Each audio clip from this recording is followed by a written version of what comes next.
बकिया video देखने से पहले वीडियो को लाइक करें, राहम टीवी चैनल को सब्सक्राइब करें और बेल आइकन पर क्लिक करें। शुक्रिया। माशाल्लाह, आज मुझे वाक़या याद आया और ज़ाहिर मैंने अर्ज़ किया था कि ये जो मेरी आप बीती के वाक़यात आप हज़रात की जो है वो हुक्म पे मैंने शुरू किए, इससे मकसूद इस्लाह अहवाल हैं और वही वाक़यात मैं शेयर करता हूँ कि जिससे नाज़रीन को भी फ़ायदा पहुँचे और उसको मशअल राह बनाएँ और फिर ये तसव्वुफ़ सलूक की दुनिया के हक़ाइक़ भी खुलें कि वाकई ये बुज़ुर्गान दीन की तवज्जुहात क्या होती हैं, उनकी दुआएं कैसे रंग लाती हैं, कैसे ये मनाजिल तय होती हैं।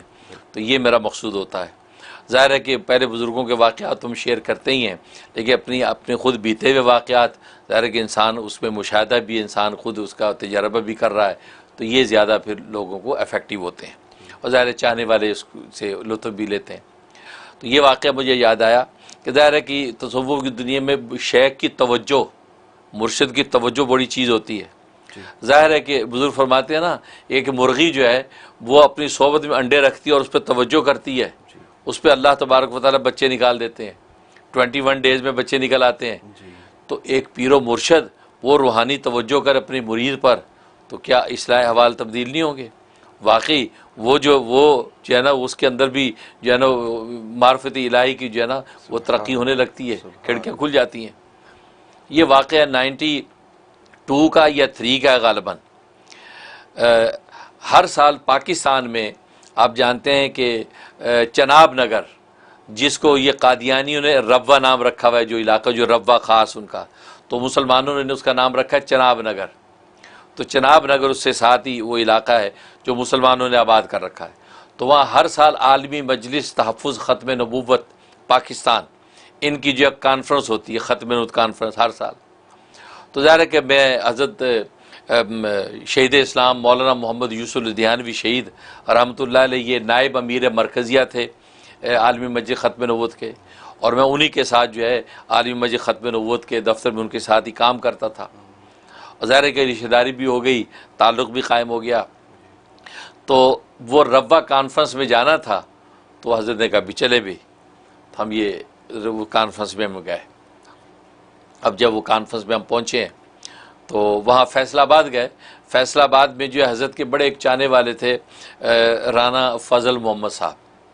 राना फ़ज़ल मोहम्मद साहब बड़े आशिक मुरीद थे हज़रत, माशाअल्लाह लंबे चौड़े 6 फुट के पहलवान, इतनी दाढ़ी, माशाअल्लाह बड़े जीदार आदमी थे। तो उनके यहाँ उनके घर पे हम ठहरे फैसलाबाद में। खैर अब वो राना फ़ज़ल मोहम्मद साहब भी मरहूम हो गए, तो अब उनके यहाँ ठहरे। उनके यहाँ पुरतकल्लुफ़ माशाअल्लाह खाना नाश्ता ये वो जनाब वो अंदाज में खिदमत होती थी। तो जब ये कॉन्फ्रेंस का वक्त हुआ तो हमने फिर वहीं फैसलाबाद से बाई रोड जाए, वहाँ वो रब्वा जाना था जो चनाब नगर के नाम से, वहाँ कॉन्फ्रेंस थी। तो अब यह कि वहाँ उनकी राना फ़ज़ल मोहम्मद साहब की पिजारो थी, उसी पिजारो में हम वहाँ से वहाँ कॉन्फ्रेंस पहुँचे। अब जब वहाँ कॉन्फ्रेंस पहुँचे तो वहाँ पे अकाबिर उलमा इकराम दुनिया भर से आए हुए थे, मक्का से, मदीना से, इंग्लैंड से, यूरोप से, जो अकाबिर सब वहाँ पहुँचे हुए थे। जोग दर जोग वहाँ लोग आ रहे थे, क्योंकि ज़ाहिर है कि आलमी मस्जिद ख़त्म नबूवत का ये प्लेटफार्म तो पूरी सियासी और जो है वो मजहबी जमातों का प्लेटफार्म है, सारी दुनिया पहुँच रही थी। तो अब वहाँ अकाबिर आए हुए अपने मकामों में ठहरे हुए हैं, तो हम भी चले गए। तो वहाँ जब पहुँचे हैं तो जुमे का तकरीबन वक़्त था, तो फिर वहाँ जो अकाबिर बुज़ुर्ग आए हुए थे हज़रत लुधियानवी शहीद रहमतुल्लाह अलैह, तो वो मेरा उन बुज़ुर्गों से वो तारुफ़ भी करवाते। मुझे याद है वहीं पे हज़रत मौलाना सैयद नफ़ीस शाह साहब अल हुसैनी रहमतुल्लाह अलैह, ये शाह अब्दुल क़ादिर रायपुरी रहमतुल्लाह अलैह के खुलफ़ा में से थे। तो इनकी भी वहीं पहली मुलाकात मेरी हुई। तो हज़रत अब्बा जी शहीद ने मुलाकात करवाई और मुझे कहा कि ये देखो ये सैयद नफ़ीस शाह साहब हैं, हाँ मिलो इनसे। मैंने मुसाफ़ा किया तो उनको तारुफ़ करवाया कि ये मेरे अज़ीज़ दामाद हैं मौलाना मुफ्ती मुनीर अहमद अख़ून। अच्छा माशाअल्लाह माशा, बहुत खुश हुए, बहुत दुआएं दी। फिर मुझे याद है आज तक कि हज़रत अब्बा जी शहीद रहमतुल्लाह फरमाया कि ये नाम ही की नफीस नहीं है, ये ज़ाहिर के भी नफीस हैं, बातिन के भी नफीस हैं। और मुझे याद है सफ़ेद सूट पहना हुआ था और क्रीम कलर की उन्होंने वास्केट पहनी हुई थी और सफ़ेद टोपी।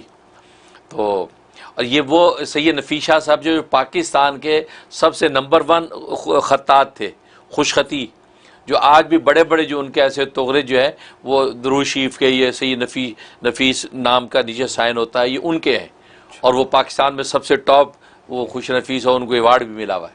हाँ, तो ये वो शख्सियत है। तो फरमाया कि ये नफीस हैं। तो हज़रत बहुत मुझे नफीस शाह से तवज्जो की, बड़ी दुआएं दी और यूँ हाथ पकड़े रखा, बातें की।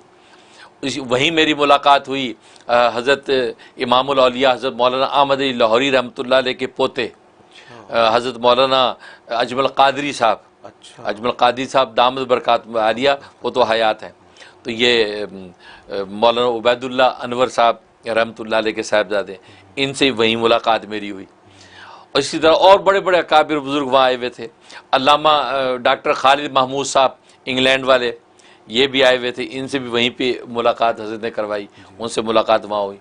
और आजकल सुना है कि वो हज़रत अल्लामा खालिद महमूद साहब इंग्लैंड में बीमार है, शायद गिर गए, कोई चोट वोट लग गई हड्डी में, तो हम उनके दुआ गो भी हैं। बड़ा सरमाया है उम्मत मुस्लिमा के लिए। हाँ, बड़े उनकी बड़ी तसानीफ़ हैं, उनकी बड़ी जो है वो उलूम व मारिफ का अजीब एक अंदाज़ है। अल्लाह उनको सेहत व आफियत दे। उनसे मेरी बड़ी मुलाकातें रहीं। तो वो जो है वो भी आए, उनसे मुलाकात हुई। और बहुत से नाम मुझे याद भी नहीं। अब सबसे मुलाकातें हुई जुमे का दिन, जुमे की सुबह में, जुमे की तैयारी हो रही है।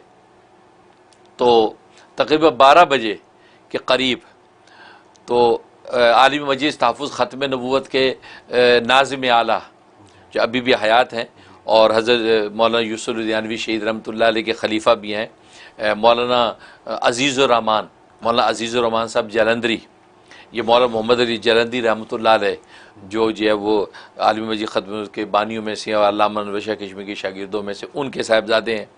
तो ये नाज़िम आला है आलिम मजीद तहफ़्फ़ुज़ ख़त्म के। तो ये आए हज़रत लुधियानवी शहीद रहमतुल्लाह अलैह के पास। तो कहा कि जुमा आपने पढ़ाना है। हज़रत से ये कहा आपने जुमा पढ़ाना है। तो फरमाने हज़रत ने कहा अच्छा ठीक है, चलो बहुत अच्छा है, हम कर लेंगे। तो चले गए कह के। तो हज़रत ने मुझे बुलाया, मुझे कहने लगे कि बयान मैं कर दूंगा, अरबी खुतबा तुमने देना है जुमे का। अच्छा, मज़े का मुझे अरबी खुतबा याद नहीं। अच्छा, मैं तो देख के पढ़ता था जी। अब मुझे क्या पता था कि मुझे वहाँ ये मौका मिल जाएगा, मैं खुतबा साथ बगल में लेके चला जाता जी। अब हज़रत का खुतबा अरबी तुम दे देना, तो बयान मैं कर दूंगा। तो मैंने कहा भाई तो बड़ा मुश्किल हो जाएगा। भाई क्यों, क्यों मुश्किल हो? मैं कहा भाई यहाँ तो बड़े बड़े लोग आए हुए हैं, तो बड़े बड़े अकाबिर, तो ये कोई भी कहा नहीं, छोड़ो इस बात को, तुमने खुतबा देना है अरबी का। अब मैं अब उनको ये भी नहीं कहूँ कि भी मुझे याद ही नहीं है जी। मैं तो देख के पढ़ता हूँ। वो हज़रत कीमुल उम्मत थानवी रहमतुल्लाह अलैह के खुतबातुल अहकाम के नाम से छपे हुए खुतबे मुख्तलिफ उसके ऊपर, तो जो मुख्तलिफ मुझे पढ़ने होते तो मैं इसलिए कोई खुतबा याद नहीं किया हुआ, तो मैं मुख्तलिफ तिलावत करता था। अब हज़रत ने कहा कि खुतबा आपने देना है। अब खुतबा है नहीं हमारे पास। अब मैं बड़ा परेशान, और शुरू के अल्फाज याद है, मैं उस तरह वैसे देख देख पढ़ता था कि वैसे खुतबा याद नहीं। अब मैं खामोश। तो हज़रत ने यह कहा कि मियाँ चलो तैयारी करो जुमे की। अब हज़रत ने भी अपनी तैयारी शुरू कर दी। हमने सब जब नहा धो के कपड़े शपड़े पहन के अपने खुतबे की तैयारी शुरू। अब मुझ पर तो बड़ा सख्त बोझ, मैं परेशान। तो मैं फिर अब्बा जी को मिला, मैं अब्बा जी वो खुतबा मुश्किल हो जाएगा, किसी और के ज़िम्मे लगा देते। कहा नहीं नहीं, क्यों पर घबराहट क्या है? तो मैंने कहा अब्बा जी वो ज़रा मैं यूँ हेजिटेट करूँ। मियाँ क्यों घबराते हो, हम हैं ना, हम हैं, क्यों घबराते हो, बस खड़े हो जाना, बस हम वहीं होंगे, ये कहा। तो अब उस ये कहने से तो थोड़ी सी मुझे तखवीर सी हुई, हिम्मत सी हुई। मैं कहा ठीक है अब्बा जी। मैं चुप हो गया। अब तैयारी व्यारी हो गई। और वहाँ तो दुनिया, हज़ारों दुनिया आती है जी। वो रब्बा कॉन्फ्रेंस। अब जनाब वो सारे अकाबिर बड़े बड़े आए हुए हैं। वो जनाब पहली सफ़ के अंदर को, दूसरी सफ़ के अंदर सारे अकाबिर बैठे हैं, और एक से एक नूरानी बुज़ुर्ग आया हुआ है। तो अब जुमे का वक्त हो गया, तो मैं अब्बा शहीद रहमतुल्लाह अलैह मिंबर के पास चले गए, वहाँ बैठ गए। अब वो बयान का अज़ान हो गई, तो बयान के लिए हज़रत मिंबर पे बैठ गए। हज़रत का ख़ास स्टाइल था, बैठ के फिर रुमाल अपने घुटनों पे डाल लेते थे। हज़रत बयान शुरू कर दिया। मैं भी वहीं सफ़े अव्वल में बैठा हूँ, लोग बयान सुन रहे हैं। तो बाई तक मजमा एक कसीर। उसके बाद जो है जब बयान पूरा हो गया तो अज़ान सानी का वक्त हुआ, तो दूसरी अज़ान का वक्त हुआ तो हज़रत ने उतर आए और मुझे इशारा किया कि जाओ मिंबर। मैं मिंबर पे जाके बैठ गया। अब मैं बैठा हूँ मिंबर पे, आप सोच सकते हैं कि इतना मजमा की निगाह उठाऊँ तो जनाब शर्म आ जाए कि यार होगा क्या आज। अब हज़रत सामने बैठ गए, हज़रत यूँ रुमाल अपने ऊपर डाल लिया है और यूँ आलती पालती मार के यूँ सामने बैठे। तो मैं बैठ गया, मुअज्जिन ने अज़ान दी। अब मैं खड़ा हो गया। अब जैसे मैं खड़ा हुआ तो अब लोगों के लिए तो मेरा चेहरा नया था, बहुत से अक्सरों के लिए, बल्कि क्योंकि अभी हज़रत से एक ताल्लुक़ बना था, तो सब देखने लगे ये कौन है। तो मैंने खुतबा शुरू किया, जो शुरू किया अल्हम्दुलिल्लाह अल्हम्दुलिल्लाह नहमदुहु व नस्तईनुहु करते। अब यकीन करें मैं वो पढ़ता चला जा रहा हूँ और अल्फाज अदा होते जा रहे हैं। और यहाँ तक कि थोड़े देर के बाद जब आधे में पहुँचा हूँ तो इतना कॉन्फिडेंस से मैंने खुतबा दिया, क्या मैं खुद हैरान हो रहा हूँ कि यार मैं ये खुतबा कैसे दे रहा हूँ। और सर उठाया हुआ मैंने मजबे को देख देख फ़इन्न तौहीद रासुत्ताअत इत्तकुल्लाह या अय्युहन्नास, इस अंदाज से मैं तो खुतबा दे रहा हूँ, जबकि मैं तो तरन्नुम से पढ़ता हूँ, मैं यूँ खुतबा दे रहा हूँ। और जनाब वो आवाज़ गूंज रही स्पीकरों में, तो एक और कैसे बारोब लगे, मजमा उठ के देख रहा है कि यार ये नौजवान कौन है। मैंने काली और जो वो सफ़ेद पगड़ी बांधी हुई थी, वो मिक्स कलर की, और जनाब मैं खुतबा दिया। तो पहला खुतबा दिया, बैठ गया। अब मैं दिल में बड़ा शुक्र अल्लाह का कर रहा हूँ और ये सोच रहा हूँ कि इसको कहते हैं मुर्शिद की तवज्जो। माशाअल्लाह, ये पीरो मुर्शिद की तवज्जो का जाम है ना, जो जाओ तुम बस बैठो, बस वो अल्लाह से क्या मांग के मुंतकिल कर रहे थे, और जनाब मैं खुतबा दे रहा हूँ। उसके बाद दूसरा खुतबा दिया, फिर नमाज के मुसल्ले के लिए खड़े हो गए। तो ग़ालिबन नमाज भी मैंने पढ़ाई या हज़रत शहीद को मैंने आगे किया, वो पढ़ाए, बारह मुझे याद नहीं है। तो मैंने वो नमाज मुकम्मल हो गई। उसके बाद तो फिर दुनिया जो टूटी मुझे मिलने के लिए, क्योंकि लोगों ने देखा ये कौन, इतने बड़े बड़े लोग आए हुए हैं। हज़रत शहीद ने जो है गोया कि बयान किया, इस नौजवान ने खुतबा दी, कोई अहम नौजवान है, ये है कौन। अब लोग आके बूढ़े जवान को आके मुसाफे कर रहे हैं, माथे चूम रहे हैं, और जो अकाबिर बुजुर्ग हैं बहुत सी जिनसे मुलाकात नहीं थी वो भी आए मिले। तो अब्बा शहीद ने कहा ये मेरे अजीज़ दामाद मौलाना मुफ्ती मुरी अहमद। अच्छा हज़रत माशाल्लाह। वो फिर और मुझे शफ़क़तें दुआएँ दी, सब ने आके मुलाकातें ज़बरदस्त। उस दिन मैंने ये ख़ुद तजर्बा किया हुआ है, और कई मौक़े भी हैं। ये उनमें से एक मौका ये भी है कि पीरो मुर्शिद जब तवज्जो डालता है ना, वो दुनिया बदल जाती है। ये लोगों को पता ही नहीं रहा। लोग ऐसे कहते हैं यार छोड़ो ये क्या, ये तसव्वुफ़ सलूक क्या है, ये इसका लुत्फ़ तुम्हें लगा ही नहीं है जी, तुम तो महरूम है, तुम्हें खबर ही क्या है। ये तो मैं तो खुद तजर्बे किए हैं। और ये तवज्जो ऐसी चीज़ है कि हमारे असातिज़ा ये एक वाक़या सुनाया करते थे, उसकी वाक़ई तस्वीर वहाँ देखी कि अमीर शरीयत सैयद अताउल्लाह शाह बुखारी रहमतुल्लाह अलैह ये फरमाते दौर हदीस का साल था दारुल देवबंद में।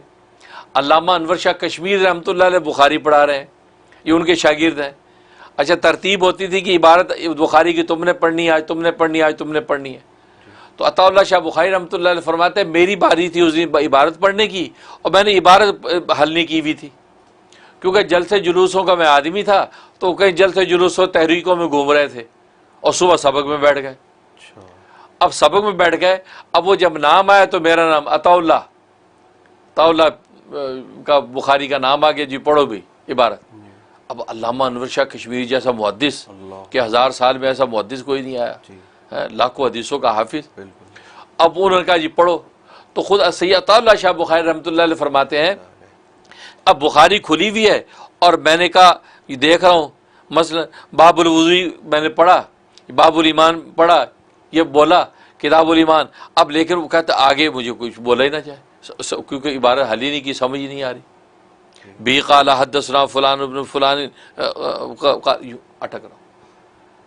अब वो जनाब अल्लामा अनवर शाह कश्मीरी फरमाते मियाँ पढ़ो। अब ये फिर ज़बान चुप, एक पढ़े चुप, 2 दफ़ा उन्होंने फरमाया पढ़ो, तीसरी मरतबा फरमाया यूँ निगाह उठाई, फरमाया मुझे देखो, इधर देखो। तो अताउल्लाह शाह बुखारी रहमतुल्लाह फरमाते मैंने यूँ देखा तो हज़रत ने ख़ास अंदाज से मेरी आंखों में आंखें डाली, ये हो तवज्जो मुंतकिल हो रही, आंखों में आंखें डाली, और उसके बाद फरमाया अब पढ़ो। कहते मैंने उसके बाद जैसे कहा कि ये किताबुल ईमान कह के जैसे पढ़ना शुरू किया मैंने, ओहो कहता फर फर फर फर फर वर्क़ों पे वर्क़े पढ़ते चला गया। कहता मैं हैरान, कहता आज तक कि वो क्या चीज़ थी भाई, वो शाह साहब ने क्या निगाह डाली थी। ये है किताबों से, नवाज़ों से, नज़र से पैदा दीन होता है, बुजुर्गों की नज़र से पैदा। अल्लाह, ये नज़र की कीमत लोग भूल गए। और किताबें लेके बाद किताबों से या किताबों का इल्म हासिल है, वो किताबों से, नवाज़ों से, नज़र से पैदा दीन होता है, बुजुर्गों की नज़र से पैदा। अगर दीन चाहिए, अगर दीन नहीं चाहिए, लेक्चर चाहिए आपको, तो फिर आप किताबें बगल में लेके घूमते फिरते रहें। दीन चाहिए तो ये नज़र से पैदा होता है। निगाह मर्द मोमिन से बदल जाती हैं तकदीरें, जो हो ज़ौक़े यकीन पैदा तो कट जाती हैं जंजीरें। तो ये नज़ारा मैंने खुद भुगता है कि हज़रत शहीद की तवज्जो, जबकि खुतबा मुझे याद नहीं आ रहा, आज तक भी सही याद नहीं है, आज तक भी मैं देख के पढ़ता हूँ, है लेकिन अब कभी याद करने की जहमत ही नहीं की। को पता है मुख्तलिफ खुतबे पढ़ने होते हैं, लेकिन उस वक्त मुझे आज तक याद है कि मैंने पूरे दोनों खुतबे ज़बानी पढ़े और हज़रत कहा हम है ना, कोई बात नहीं, बैठो। बस वो ये है। इसलिए मैं नाज़रीन से भी कहता हूँ, ये जो रास्ता है ना, ये अजीब है। ये पीरो मुर्शिद से ताल्लुक़ और पीरो मुर्शिद की तवज्जुआत वो क्या अता कर देती है। अल्लाह तबारक व तआला ने इस उम्मत को महरूम नहीं रखा। बिल्कुल। हाँ, क्योंकि नबूवत ख़त्म होगी और नबियों का काम आगे ये मशाइख और उलमा के हवाले कर दिया। ये उलमा रब्बानीयीन जो है, ये वारिसुल अंबिया हैं। अब उनके ज़रिए से अल्लाह तबारक व तआला ये कार नबूवत उम्मत से लेता है और ये तवज्जुआत ऐसे बढ़ती हैं और तरक्की होती है। तो जिस खुश नसीब को ये रास्ता मिल जाए तो इस रास्ते को कहते हैं कि दोनों दांतों से मजबूत पकड़ ले, छोड़े ना, वरना वसवे से और शुबात डालने वाले तो नबियों के दौर में भी थे। महरूम होने वाले महरूम हो गए, पाने वाले पा गए। माशाअल्लाह, माशाअल्लाह। अगर ये बहुत दिलचस्प फील्ड है और लाइन है, और इसमें आपसे दिल चाहता है बार बार सुने और तवज्जुहात और ये गैब की बातें जो आप बयान करते हैं इस अंदाज से। तो हज़रत ये मज़ीद आपसे दरख्वास्त करेंगे कि फ्यूचर प्रोग्राम्स में इंशाल्लाह मज़ीद इसको आप बताइएगा कि तवज्जुहात कैसे होती हैं और क्या शेख जो है वो दुनिया से जाने के बाद भी अपने मुरीदों पे ऐसी तवज्जुहात डाल सकता है, या कोई भी वली इस तरह तवज्जुहात डाल सकता है, तो उसकी क्या हकीकत है, वो सब चीज़ इंशाल्लाह आपसे दरियाफ्त करते रहेंगे।